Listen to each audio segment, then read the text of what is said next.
അസ്സലാമു അലൈക്കും വറഹ്മത്തുള്ളാഹി തആല വബറകാതുഹു. മോളെ,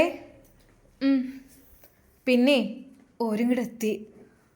പിന്നെ ഉമ്മാൻ്റെ കുട്ടിനോട് പറയാനുള്ളത് കുറേ ആലോചനകൾ വന്നു, എല്ലാം ഈ തട്ടി തെറിപ്പിച്ചു. ഇനിയെങ്കിലും ഇതെങ്കിലും ഒന്ന് എൻ്റെ കുട്ടി സമ്മതം മൂളണം കേട്ടോ. അവൾ ഉമ്മയുടെ മുഖത്തേക്ക് ദയനീയമായി നോക്കി. അവളുടെ കണ്ണുകളിൽ അതെ എന്തൊക്കെയൊരു വിഷമം ഒളിഞ്ഞു കിടക്കുന്നുണ്ട്. അത് ഉമ്മക്ക് മനസ്സിലായി. മോളെ എന്തേ, എനിക്ക് കല്യാണത്തിന് താല്പര്യമില്ലേ? ഉമ്മ ഒല് വന്നോട്ടെ, അവൾ പതിഞ്ഞ സ്വരത്തിൽ പറഞ്ഞു. കയറിയിരിക്കി. അസ്സലാമു അലൈക്കും. വലൈക്കും അസ്സലാം. മോള് ഒരു അറബിക് കോളേജിൽ പഠിക്കുകയാണ് ഇവിടുത്തെ മോള്. പിന്നെയെന്ന് വെച്ചാൽ സ്വത്തും പ്രതാപമൊക്കെ ഉള്ള ആൾക്കാർ തന്നെ നിങ്ങൾ വേണമെന്ന് പറഞ്ഞപ്പോൾ അതന്നെയാണ് ഞാൻ ഹാജര് വീട്ടിലേക്ക് നിങ്ങളെ കൊണ്ടുവന്നത്. പിന്നെ പെണ്ണ് കാണാൻ മൊഞ്ചത്തി തന്നെയാണ്. പിന്നെ പെണ്ണിന് അങ്ങനെ ഇങ്ങനെയൊന്നും ആരും അങ്ങനെ പറ്റില്ല. ഞാനും 2-3 കൂടെ നിൽക്കണ്, അതൊന്നും അവൾക്ക് പിടിച്ചിട്ടില്ല. എന്തൊക്കെ തന്നെയായാലും നമുക്ക് കണ്ടുനോക്കാം. കാറിൽ നിന്ന് ഇറങ്ങുന്നതിന് മുമ്പായിട്ട് അങ്ങനെയുള്ള നിർദ്ദേശങ്ങളെല്ലാം ബ്രോക്കർ കൊടുത്തിരുന്നു. അങ്ങനെ അതാ 2-3 പേര് വീട്ടിലേക്ക് കയറി വന്നു. കയറിയിരിക്കുക. അസ്സലാമു അലൈക്കും. വലൈക്കും അസ്സലാം. വിശാലമായ ആ ഒരു കോലായിൽ അവരിരുന്നു. ബ്രോക്കർ ചുറ്റുഭാഗത്തുമായിട്ട് ഒന്ന് നോക്കി. എന്താ ബമ്പ് പെരാ, എത്രങ്ങാനും വലിപ്പമുള്ള സിറ്റ് ഔട്ട് തന്നെ. ഇനിയിപ്പോൾ ഡൈനിങ് ഹാളിലേക്ക് കയറിയാൽ, ലിവിങ് ഏരിയയിലേക്ക് കയറിയാലൊക്കെ അതിനേക്കാളാണ്. ചെക്കൻ്റെ അമ്മോനാണെന്ന് തോന്നുന്നു വിശദമായി എല്ലാം ഒന്ന് നോക്കുന്നുണ്ട്. എന്നാൽ ഈ സമയം ഉമ്മ പറഞ്ഞു കൊടുക്കുന്നു, മോളെ പിന്നെ ഓരെത്തിക്കണേ, എന്തായാലും എൻ്റെ കുട്ടി നല്ലൊന്ന് മാറ്റിക്കളി എന്നിട്ട്. അവൾ കാര്യമായിട്ടൊന്നും പറഞ്ഞില്ല. ഉമ്മാൻ്റെ കുട്ടി ഇതെങ്കിലും ഒന്ന് എല്ലാം ഒന്ന് തട്ടിത്തെറിപ്പിച്ചാൽ നമുക്ക് ഏതെഞ്ഞ് കിട്ടുക. എത്രനോ വന്ന് പോയി, കുറേ വന്ന്, പക്ഷെ എനിക്ക് ഒന്നും പറ്റിയില്ല. നല്ലൊരു ഡോക്ടർ വന്നു, ഓല് പിന്നെയും വിളിച്ചു. ഇജ്ജ് അതിന് മറുപടി ഒന്നും കൊടുക്കാത്തതുകൊണ്ട് അത് പിന്നണ്ട് ഇല്ലാതായി. പഠിച്ചോനെ, ഇനി ഉമ്മാൻ്റെ കുട്ടി ദയവായി ഒന്ന് നല്ല മട്ടത്തിൽ നിന്നാളി ട്ടാ. അവളൊരു പാവയെപ്പോലെ എല്ലാം മൂളി കേട്ടു. എന്നാൽ കുറച്ച് കഴിഞ്ഞപ്പോൾ ഉപ്പ പറഞ്ഞു, മോളെ ഹാദിയ. അവൾ വരാൻ വൈകി. ഉപ്പ എഴുന്നേറ്റ് അതാ നേരെ ഡൈനിങ് ഹാളിലേക്ക് എത്തി. റൂമിലേക്ക് നോക്കി. അല്ല, എന്തേ മാറ്റിയില്ലേ ഇതുവരെയായിട്ട്? ഓള് മാറ്റിയെടുക്ക, ഇതാ ഇപ്പം വരും. പിന്നെ നിങ്ങൾ കാര്യങ്ങളൊക്കെ പറഞ്ഞതല്ലേ? എന്ത് പറയാൻ, കാരണം നമ്മളെ കുട്ടിക്കല്ലേ ഒന്നും പറ്റാത്തത്. ഇവിടെ പറ്റാത്തതായിട്ട് പറ്റാത്തതായിട്ട് ആരും പോയിട്ടില്ലല്ലോ. എല്ലാവരും പറ്റിയിട്ട് തന്നെ പോയിട്ടുള്ളൂ. നമ്മളെ കുട്ടിക്ക് ഇതെങ്കിലും ഒന്ന് നിങ്ങളൊന്നുകൂടി പറഞ്ഞ് മനസ്സിലായിക്കാളി ഓളോട്. മോളെ, ഉപ്പാൻ്റെ കുട്ടി പറ്റുകയാണെങ്കിൽ ഇതെങ്കിലും ഒന്ന്, കാരണം എത്രയോ മുടങ്ങിപ്പോയി പന വിചാരിച്ചിട്ടെങ്കിലും. അവൾ പതുക്കിയൊന്ന് മൂളി എന്നല്ലാതെ വേറൊന്നും പറഞ്ഞില്ല. അതെ, മാതാപിതാക്കളുടെ ഇഷ്ടം അതിന് ഞാൻ നിന്ന് കൊടുക്കണം. അതെ, അവർ കൊണ്ടുവന്ന ഒരു ആലോചനകളും എനിക്ക് പറ്റിയില്ല. അതെല്ലാം ഞാനായിട്ട് തന്നെ തട്ടിത്തെറിപ്പിച്ചു. അതെ, ഇപ്പോൾ വീണ്ടും ഒന്ന് വന്നപ്പോൾ അവർ പറഞ്ഞ ആ വാക്ക്. ആദ്യം ഒന്നും മിണ്ടിയില്ല. ഉമ്മ ഉണ്ടാക്കി കൊടുത്ത ആ ഒരു ചായ ട്രേയിൽ ഒഴിച്ചു. എന്നിട്ട് അവളുടെ കയ്യിൽ കൊടുത്തു. മോളെ, ഇത് കൊണ്ടുപോയി കൊടുക്ക്. ഉപ്പ പറഞ്ഞു, ദാ ലിവിങ്ങിലേക്ക് ഇരുന്നോളി, അവിടെ ഇരിക്കണ്ട, പുറത്ത്. അവർ ആ സോഫയിൽ വന്നിരുന്നു. ആ സോഫയിൽ ഇരുന്നപ്പോൾ തന്നെ നല്ല പതുപതുത്ത സോഫ. ബ്രോക്കർ മനസ്സിൽ പറഞ്ഞു അമ്മോനോടായിട്ട്. പിന്നെ വലിയ ഉള്ളവരാണ് കേട്ടോ, വിചാരിച്ച മാതിരിയൊന്നല്ല. പെണ്ണിനെ കിട്ടിയ ഭാഗ്യമായി. അങ്ങനെയാണ്. പുതിയാപ്പിള ചെക്കൻ കാര്യമായിട്ട് അതിലൊന്നും ശ്രദ്ധിച്ചില്ല. അവൻ ഫോണിലെന്തോ നോക്കിക്കൊണ്ടിരിക്കുകയാണ്. അമ്മോൻ പറഞ്ഞു, അതെ ആ ഫോണൊക്കെ ഒന്ന് മാറ്റിച്ച, ഇപ്പോൾ പെണ്ണ് വരും. അങ്ങനെ ഏതാ മണവാട്ടിപ്പെണ്ണ് ഹാദിയ കടന്നു വരുന്നു. ആ ചായ ട്രേയുമായി അവൾ താഴേക്ക് നോക്കിക്കൊണ്ട് വന്നു. അതവൾ അവിടെ ടീപ്പോയിൽ വെച്ചു. ഒരു നിമിഷം അവിടെ നിന്ന് പെട്ടെന്ന് അവൾ തിരിച്ച് പോരുകയാണ്. എല്ലാവരും ചായ എടുക്കുന്നതിനിടയിൽ അവളുടെ മുഖത്തേക്ക് നോക്കി. അവൾ പെട്ടെന്ന് തിരിച്ചു പോകുന്നു. എങ്ങനെയുണ്ടടാ കിളി പോലത്തെ പെണ്ണാണ്, കണ്ടില്ലേ? അവൻ്റെ മുഖത്ത് ചെറിയൊരു പുഞ്ചിരി വിടർന്നു. അമ്മോൻ പറഞ്ഞു, എന്താ ഇഷ്ടപ്പെട്ടോ നിനക്ക്? കുഴപ്പമില്ലല്ലോ, ഇത് കൊള്ളാലോ. ആ, എന്നാൽ പിന്നെ അനക്കൊറ്റൊന്നും പറ്റണമില്ല. നീ ഏത് രൂപത്തിലുള്ള പെണ്ണിനാണ് വിചാരിക്കണത്? ഇപ്പോൾ ഓക്കെ ആയോ? അമ്മോൻ ഒരുപാട് കാലമായി ചെക്കൻ്റെ പിന്നാലെ നടക്കുന്നു. പക്ഷെ ഒന്നും കല്യാണം ശരിയാകായിട്ടില്ല, അവന് പറ്റുന്നില്ലായിരുന്നു. എന്തായാലും ഇത് കണ്ടപ്പോൾ അവൻ പുഞ്ചിരിച്ചു. പലയിടത്തുനിന്നും ചായ കുടിക്കാതെ ഇറങ്ങിപ്പോയ ചരിത്രം വരെ ഉണ്ട്. അമ്മോന് സമാധാനമായി. ഓ എൻ്റെ റബ്ബേ, എന്തൊക്കെ തന്നെയായാലും നല്ല കാര്യം. ആ പിന്നെ ഞങ്ങൾക്ക് ഇത് ചെറിയ മോളാണ്. ബ്രോക്കർ കാര്യങ്ങൾ അവരോട് വിശദീകരിക്കുന്നതിനിടെ ഉപ്പ പറഞ്ഞു, ആ ചെറിയ മോളാണല്ലേ? ചെറുതാണ്, മറ്റുള്ളത് കഴിഞ്ഞു. പിന്നെ ബ്രോക്കർ പറഞ്ഞു, ഈ കുട്ടിനോലെ നിലത്തും തലയിലും വെക്കാതെ അങ്ങനെ കൊണ്ടെടുക്കണേ, അങ്ങനത്തെ കുട്ടിയാണ്. ആ പഠിക്കണമുണ്ട്, ഡ്രൈവിംഗ് അറിയാം, ഒറ്റയ്ക്ക് കാർ ഓടിച്ച് പോവും, എല്ലാ സ്കില്ലുള്ള കുട്ടിയാണ്. പുതിയാപ്പിള പുഞ്ചിരിച്ച് പറഞ്ഞു, അതെ, ഓനക്ക് നന്നായി ഇഷ്ടപ്പെട്ടിരിക്കണം. പെണ്ണിനെ ഇഷ്ടപ്പെടാതിരിക്കൂലല്ലോ, അത്യാവശ്യത്തിന് ഹൈറ്റും പാകത്തിന് വെയിറ്റും നല്ല കളറും നല്ല മൊഞ്ചത്തി കുട്ടിയാണല്ലോ, എന്തുവാ പറ്റായി? ആ പിന്നെ നിങ്ങൾക്ക് സംസാരിക്കാണ്ടാവുമല്ലോ എന്തെങ്കിലും അല്ലേ? അങ്ങനെ ഉണ്ടെങ്കിൽ ഒന്ന് സംസാരിച്ചോട്ടെ. പെട്ടെന്ന് ഉപ്പ പറഞ്ഞു, അതാ ആ റൂമിലേക്ക് നിന്നോളൂ, എന്തെങ്കിലും സംസാരിക്കാണ്ടെങ്കിൽ പോലെ സംസാരിച്ചോട്ടെ. ഒരു നിമിഷം അവൾ തിരിച്ചു വന്നപ്പോൾ ഉമ്മ ചോദിച്ചു, മോളെ ഈ കണ്ടോ പുതിയാപ്പിളിനെ? ഞാൻ ശരിക്കും നോക്കിയിട്ടില്ലമ്മ. മോൾക്ക് ഇഷ്ടപ്പെട്ടോ? ഞാൻ ശരിക്കും കണ്ടിട്ടില്ല. എന്നാൽ ബാപ്പ എന്ന് പറഞ്ഞു, ചെക്കൻ കൊള്ളാടി, കണ്ടിട്ട് തിരക്കേടൊന്നുമില്ല. ഇനിയിപ്പോൾ അതിനേക്കാളും നല്ല കിട്ടുമോ അറിയില്ല. എന്തായാലും ഒന്ന് സംസാരിച്ചോട്ടെ. അങ്ങനെ അതാ പുതിയാപ്പിള റൂമിലേക്ക് കയറി. മോളെ ചെല്ല്. ഹാദിയ അങ്ങോട്ട് പതുക്കെ ചെന്നു. തല താഴ്ത്തിക്കൊണ്ട് അവൾ നിന്നു. അത് എന്താ പേര്? ഹാദിയ. എത്ര പേര് പഠിച്ചു? ഞാൻ +2 കഴിഞ്ഞ് ഒരു അറബിക് കോളേജിൽ പഠിക്കുകയാണ്. ഓ, പിന്നെ എന്താ എന്നെക്കുറിച്ച് എന്തേ അറിയാനുണ്ടോ? എൻ്റെ പേര് ജസീർ.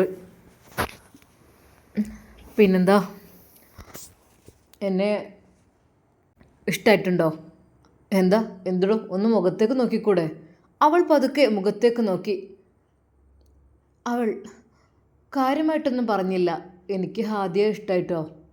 ഓക്കെ. പിന്നെ എന്തെങ്കിലും പറയാനുണ്ടോ ഇനി? ഇല്ല. എന്നെ ഇഷ്ടമായോ? അവൾ വെറുതെ ഒന്ന് മൂളി. അങ്ങനെ അവൻ പോയി. അതെ, കുഴപ്പമില്ലാത്ത ഒരാളാണ്. കണ്ടിട്ട് ജസീർ, അതാണ് അവൻ്റെ പേര്. മോളെ ഇഷ്ടപ്പെട്ടോ? അപ്പോഴേക്കും ലീല ചേച്ചിയും അങ്ങോട്ട് വന്നു. എന്തായി, പുതിയാപ്പിളിനെ കണ്ടോ? ഇഷ്ടപ്പെട്ടോ? അവൾ അതിന് സമ്മതം മൂളി. ഇഷ്ടപ്പെടാതിരിക്കാൻ വഴിയില്ലല്ലോ, നല്ല ഫ്രീക്കൻ ചെക്കനാണല്ലോ. ലീല ചേച്ചി ഇറങ്ങുന്ന ഇറക്കിൽ അത് കണ്ടുകൊണ്ട് പറഞ്ഞു, നല്ല ഫ്രീക്കൻ ചെക്കനാ മോളെ. ആ, എന്താ ഗ്ലാമർ, നല്ല ജിമ്മിനും പോകുന്നുണ്ട്, പിന്നെ നല്ല ബോഡി ഷേപ്പും ഒക്കെയുള്ള നല്ല ഫ്രീക്കൻ ചെക്കനെ. ആ, ഇപ്പോഴത്തെ പെൺകുട്ടികൾ ആഗ്രഹിക്കുന്നത് അങ്ങനത്തെ ചെക്കന്മാരെ അല്ലേ? ഫ്രീക്കൻ ചെക്കനെ മൊഞ്ചനാണ് കേട്ടോ. കുഴപ്പമില്ല. ലീല ചേച്ചി കൂടി അത് പറഞ്ഞപ്പോൾ അവൾ അതിലങ്ങ് സായുജ്യമടഞ്ഞു. മോളെ അങ്ങ് ഇഷ്ടമായോ? ഉമ്മയുടെ ചോദ്യം. കുഴപ്പമില്ല മോളെ. ഉപ്പ, എന്തായിടി, ഇനിയിപ്പോൾ അവരഭിപ്രായം പറയാനൊക്കെ കൊണ്ട് വിളിക്കും, നമുക്ക് എന്താ പറയാനുള്ളത്? വേഗം പറഞ്ഞു വെച്ചാലേ നമുക്കതിനനുസരിച്ച്. മോൾക്ക് കുഴപ്പമില്ലല്ലോ? ഇല്ലപ്പ. അങ്ങനെ അതാ അവൾ ജസീറിൻ്റെ മണവാട്ടിയാകാൻ ഒരുങ്ങുകയാണ്. എന്നാൽ ഈ സമയം അതാ ഐഷു വീട്ടിൽ ആഷി ഉസ്താദിനോട്, ആഷിക്ക, അത് ആദ്യം പെണ്ണ് കാണാൻ വരുമെന്ന് പറഞ്ഞിരുന്നല്ലോ, അപ്പൊക്കെ എന്താ ദുആ ചെയ്യൽ? നല്ല ഹയറായ ജീവിതം ഉണ്ടാട്ടെ, ദാമ്പത്യ ജീവിതം ഉണ്ടാട്ടെ എന്നൊക്കെ പറഞ്ഞിട്ട്. പിന്നെന്താടി, ഞാൻ അത് പാടില്ല, അത് നടക്കൂല, അങ്ങനെ ഞാൻ പറയേ? എന്താ നീ പറയുന്നത്? ആരായാലും നമ്മുടെ സ്വഭാവം നന്നാകണം. ആരോടായാലും നമ്മളൊരു കാര്യം പറയുമ്പോൾ നല്ല രീതിയിൽ നമുക്ക് അവരോട് സംസാരിക്കാൻ കഴിയണം. എന്നോട് ആ കുട്ടി പറഞ്ഞു, എന്നെ ഉസ്താദെ പെണ്ണ് കാണാൻ വരുന്നുണ്ട്. ഞാൻ പറഞ്ഞു, പഠിച്ചോ ഹയറിലാക്കട്ടെ, അല്ല എന്താ ഞാൻ പറയാ? നടക്കൂല, 4 വർഷം വരെ നീ എന്നെ കാത്തിക്കണമെന്ന് പറയേ? എന്നാലും ഇക്കാക്ക് എന്തെങ്കിലും ഒന്ന് പറഞ്ഞാൽ മതിയായിരുന്നു. എന്ത് പറയാൻ പെണ്ണേ, അവരൊക്കെ ഇപ്പോൾ കെട്ടിച്ച് പോകേണ്ട പെൺകുട്ടികൾ. നിൻ്റെ നിക്കാഹ് കഴിഞ്ഞല്ലോ ഇപ്പോൾ. നീ ഹബീബ് ഉസ്താദ് ഹാപ്പിയായിട്ട് ജീവിക്കുന്നു. ആ കുട്ടിക്കും നല്ലൊരു ജീവിതം വേണ്ടേ? അവൾ ഹാപ്പിയായി ജീവിക്കട്ടെ.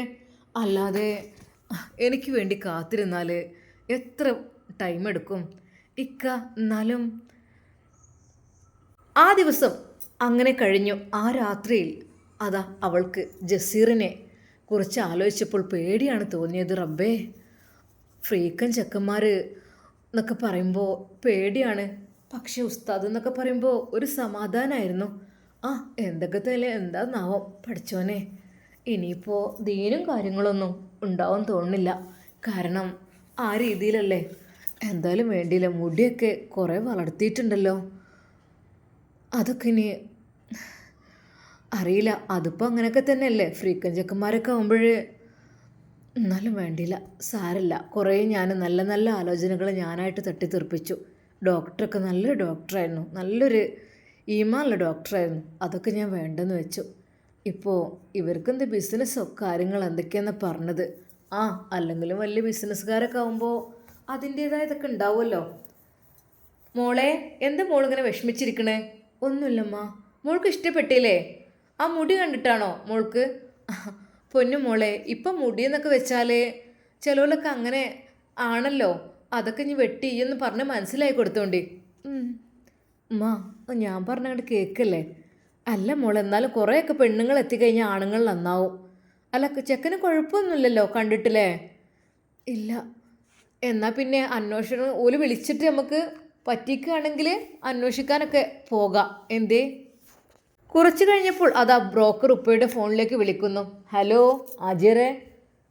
പിന്നെ പെൺകുട്ടിനെ നല്ലോണം പറ്റിക്കണം ഓനക്ക്. ഓൻ ഒരു എതിരും പറഞ്ഞിട്ടില്ല. മറ്റേ എവിടെ കൊണ്ട് ചെന്നാലും ഓൻ എതിരാണ്. ഓൻ്റെ അമ്മ പറഞ്ഞും ചെയ്തു. ഇവിടെ എത്തിക്കിട്ടി നമ്മൾ ഭാഗ്യമെന്ന്. വല്ലാത്ത കാര്യമായിപ്പോയി. എന്തായാലും എന്താ പെൺകുട്ടിൻ്റെ അഭിപ്രായം എന്താ? ഓൾക്ക് എന്തേലും പറയാണ്ടാ? ഓള് കാര്യമായിട്ടൊന്നും പറഞ്ഞിട്ടൊന്നുമില്ല. അപ്പോൾ മൗനം സമ്മതം എന്നല്ലേ? എന്നാൽ നമുക്കണ്ട് ഉറപ്പിച്ചാലോ? അല്ല, ഉറപ്പിക്കാൻ വരട്ടെ. അതിൻ്റെ മുമ്പ് ചെറിയൊരു അന്വേഷണവും കാര്യങ്ങളും.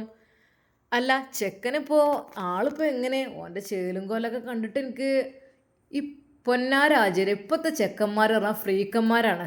ഓൽക്ക് എന്ന് വെച്ചാൽ ഓല് മുടി വളർത്തിയോലും അങ്ങനെയൊക്കെ ഉണ്ടാവും എന്ന് കരുതിയിട്ട് ഓൾക്ക് കച്ചറയും കൂതറൊന്നും ഓലെടുത്ത് ഉണ്ടാവില്ല. അങ്ങനെ തന്നെയല്ലേ ഇപ്പോഴത്തെ ചെക്കന്മാർ. ചിലവർ പറ്റും ഇങ്ങോട്ട് വരണ്ടി ഡ്രോപ്പാക്കും, ചിലവർ വളർത്തും. ഓല പ്രായപ്പം അതല്ലേ. പിന്നെന്ന് വെച്ചാൽ അത്യാവശ്യം കയ്യിൽ പൈസ അങ്ങനെ വരുമ്പോഴേ ഓൽക്കോല മാണ്ടമാരിങ്ങനെ തോന്നുമല്ലോ. എന്തായാലും കുഴപ്പമില്ല. ഇനി മാണ്ടാതിൻ്റെ ഒന്ന് അന്വേഷണം ചെയ്തോളി. അതേ, നിങ്ങളിവിടെ അറക്കൽ തറവാട്ടുകാരാണ്, വലിയ തറവാട്ടുകാരാണ്. ഓല് അതിനേക്കാളും വലിയ തറവാട്ടുകാരാ. പുളിക്കൽ തറവാട്ടുകാരെന്ന് പറയും. വലിയ തറവാട്ടുകാരാണ്. കാരണം അവർ പണ്ടക്കും പണ്ടേയുള്ള സ്വത്തുള്ള ആൾക്കാരാണ്. അതിൽ പെട്ടതാണ്. അവിടുത്തെ പേരക്കുട്ടിയാണ് ഇപ്പോൾ ഇവന്. ഏതായാലും അവിടുത്തെ കുട്ടികളൊക്കെ ഈ രീതിയിലൊക്കെ തന്നെയാണ്. കാരണം ഓല വാപ്പാൻ്റെ അടുത്ത് കണ്ടമാനം കായൊക്കെ ഉണ്ടാകുമ്പോഴേ മക്കൾ മാണ്ടമാരിങ്ങനെ കാട്ടിക്കൂട്ടുമല്ലോ. എന്തായാലും നിങ്ങളെ മോള് പട്ടിണി എടുക്കൂല. അത് നിങ്ങൾക്ക് പോരെ. ചെക്കനെ കുറിച്ച് ഞങ്ങൾക്കൊന്നും കൂടിയും ആയിക്കോട്ടെ, അറിയിച്ചോളി. ഓൻ ഒരുപാട് ഫ്രണ്ട്സും കാര്യങ്ങളും ഒക്കെ ഉള്ള കൂട്ടത്തിൽ തന്നെയാണ്. എല്ലായിടത്തും നിങ്ങൾ അന്വേഷിച്ചോളി, അതൊന്നും കുഴപ്പമില്ല. അപ്പോൾ പറ്റിക്കണല്ലേ? എന്നാൽ പിന്നെ ഞമ്മക്കുള്ള കായ് എന്താ വെച്ചാൽ നിങ്ങൾ ഇങ്ങോട്ട് തന്നാളി. അതിപ്പോൾ ഗൂഗിൾ പേ നമ്പർ നിങ്ങളടുത്തില്ല. ആ നമ്പർ തന്നെ കേട്ടോ, അതിക്ക് വിട്ടാൽ മതി. ഒന്നും കൂടി ഞങ്ങൾ അന്വേഷിച്ച് നോക്കട്ടെ, എന്നിട്ട് നോക്കാം. അങ്ങനെ അതാ അവളുടെ കല്യാണം ഏകദേശം ഉറച്ച മട്ടായി. ഇനി അന്വേഷിക്കാൻ പോകണം. പിറ്റേ ദിവസം അവൾ കോളേജിലേക്ക് എത്തി. അവളുടെ വരവിന് വേണ്ടിയിട്ട് എല്ലാവരും കാത്തിരുന്നു. ഇന്ന് ആദ്യം മിഠായും കൊണ്ടൊക്കെ ആയിരിക്കും വരിക. ഓളെ കാണാൻ വരില്ലല്ലേ? കാണാൻ വന്നെന്ന് വെച്ചിട്ട് മുട്ടായി എടുക്കും. അത് പിന്നീട് ദിവസമല്ലേ പെണ്ണെ? പലരും അത് അഭിപ്രായപ്പെട്ടു. അന്ന് ആദ്യ കാറ് നിർത്തി വരുന്നത് എല്ലാവരും നോക്കി നിന്നു. അവളുടെ മുഖം വെളിച്ചമുണ്ടായിരുന്നില്ല. അവളുടെ മുഖത്താകെ ഒരു സങ്കടമായിരുന്നു. എന്താ ഹാദിയ, എന്തു പറ്റി? അന്നെ കാണാൻ വന്നടി. എന്താ ചെക്കനെ ഇഷ്ടപ്പെട്ടോ? നിനക്ക് ഇഷ്ടപ്പെട്ടില്ലേ? അവനക്ക് നിന്നെയോ? എല്ലാവർക്കും ഒരു മൂളൽ എന്നല്ലാതെ കാര്യമായിട്ടൊന്നും ഓള് പറഞ്ഞില്ല. എനിക്കെന്താ ചെക്കനെ ഇഷ്ടപ്പെട്ടിട്ടില്ലേ? ചെക്കൻ്റെ ഫോട്ടോ ഉണ്ടടി. ഫോട്ടോ അത് ഉപ്പാൻ്റെ ഫോണിലേക്ക് അയച്ചിട്ട് അങ്ങനെ അയച്ചു തന്നിരുന്നു. നിൻ്റെ ഫോണിലുണ്ടോ? ഫോണ് ഞാൻ വണ്ടിയിലാണ് വെച്ചത്. അങ്ങനല്ലേ? എന്നാൽ ഈ ഗ്രൂപ്പിലൊന്ന് വിടുമോ? നോക്കട്ടെ. ക്ലാസ്സിലേക്ക് ഫോൺ കൊണ്ടുവന്നാൽ അത് പൊക്കും എന്നറിയുന്നത് കൊണ്ട് തന്നെ വണ്ടിയിൽ തന്നെ അവൾ വെച്ചിട്ടാണ് അത് പോന്നിട്ടുള്ളത്. അങ്ങനെ അതാ ബെല്ലടിച്ചപ്പോൾ ആഷി ഉസ്താദ് ക്ലാസ്സിലേക്ക് വന്നു. ആഷി ഉസ്താദ് ക്ലാസ്സിലേക്ക് വന്നപ്പോൾ തന്നെ സലാം പറഞ്ഞുകൊണ്ട് അസ്സലാമു അലൈക്കും. വഅലൈക്കും അസ്സലാം. നേരെ ആഷി ഉസ്താദ് നോക്കിയത് ഹാദിയുടെ മുഖത്തേക്കായിരുന്നു. അതെ, ഹാദിയുടെ മുഖത്ത് തെളിച്ചമില്ല, പ്രകാശമില്ല. അവൾ വളരെയധികം വിഷാദിയായി നിൽക്കുകയാണ്. എന്തൊക്കെ മക്കളെ, ഇന്നലത്തെ ഹോംവർക്കൊക്കെ ചെയ്തോ? ആ ഉസ്താദെ ചെയ്തു. ഹാദിയ എന്താ ഒരു മിണ്ടാട്ടില്ലല്ലോ? ഹാദിയ എഴുന്നേൽക്ക്. ഹോംവർക്ക് ചെയ്തോ? ഇല്ല. അതെന്താ? ഇന്നലെ എനിക്ക് എഴുതാൻ. ഉസ്താദെ ഓളെ നില പെണ്ണ് കാണാൻ വരല്ലായിരുന്നോ? പിന്നെ എങ്ങനെയുള്ള ഹോംവർക്ക് ചെയ്യുക? ക്ലാസ്സിൽ കൂട്ടച്ചിരി ഉയർന്നു. Silent please, silent. എല്ലാവരോടും മിണ്ടാതിരിക്കുവാൻ വേണ്ടി ഉസ്താദ് ആവശ്യപ്പെട്ടു. ഹാദിയ സാരല്ല, ഇരിക്കേ. എന്തപ്പോൾ ഇത് പറ്റിയത്? മറ്റേത് ഹോംവർക്ക് ചെയ്തിട്ടില്ലെന്ന് പറയുമ്പോൾ ഉസ്താദിന് ദേഷ്യമാണല്ലോ. ഇതിപ്പോൾ സൈലൻ്റായി അവളോട് ഇരിക്കാൻ പറയുകയും ചെയ്തു. ഇനിയിപ്പോൾ ആഷി ഉസ്താദിന് ഹാദിയോട് എന്തെങ്കിലും ക്രഷുണ്ടോ അറിയില്ല. എന്തായാലും നടക്കട്ടെ. ഇനിയിപ്പോൾ ഉസ്താദ് ഈജിപ്തിലേക്ക് പോവാണ്. ഹാദിയെ പെണ്ണ് കാണാനും വന്നു. ഇനി പറഞ്ഞിട്ട് കാര്യമില്ല. പലരും അങ്ങനെയും അഭിപ്രായപ്പെട്ടു. എന്നാൽ ഹാദിയുടെ കണ്ണിൽ നിന്ന് ഒരു തുള്ളി കണ്ണുനീർ ഉറ്റി വീണു. അതവളുടെ കവിളിലൂടെ ഒലിച്ചിറങ്ങി. അത് ശരിക്കും ആഷി ഉസ്താദ് കണ്ടു. ഇൻഷാ അല്ലാഹ് നമുക്കിതിൻ്റെ ബാക്കി ഭാഗം നാളെ കാണാം. അതുവരേക്കും എല്ലാവർക്കും അസ്സലാമു അലൈക്കും വറഹ്മത്തുള്ളാഹി തആല വബറകാതുഹു.